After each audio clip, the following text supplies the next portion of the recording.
Hi, Kevin here. In this video, we're going to do a quick demo on how we would set things up in NuvIoT to update your device's firmware. Let's go to Studio, let's go to Deployments, and we'll go to Firmware Types since we're actually going to be deploying it to a hardware device. We'll go in and add a new one. In this case, I've already added HVAC monitor there. I'm going to go in and add the firmware. Go ahead and select our file. We'll give it a version of 0.01. We probably have some bugs left in this one. So we'll save that, it uploads it. Now we'll save the firmware, and now we have that available to deploy to a device. We'll go back to Home. We'll go back to Apps. This is where we can manage our devices at. We'll go to our Device Explorer. We'll open our repository. Device 001 is the one we're going to want to update.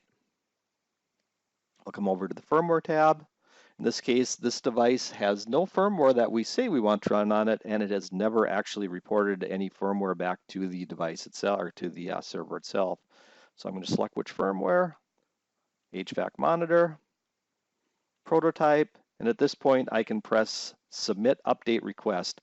What this will do is send a message based on the transport you have connected to the device to be able to upload the firmware into the device's EEPROM.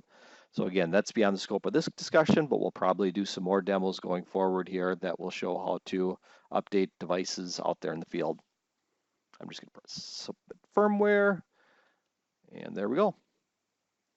Within a second or two, it'll say that it's been queued, and at this point, like I say, the request has been sent, and it's up to the firmware on the device to actually perform the update and then eventually report that back, which will be a topic of another video.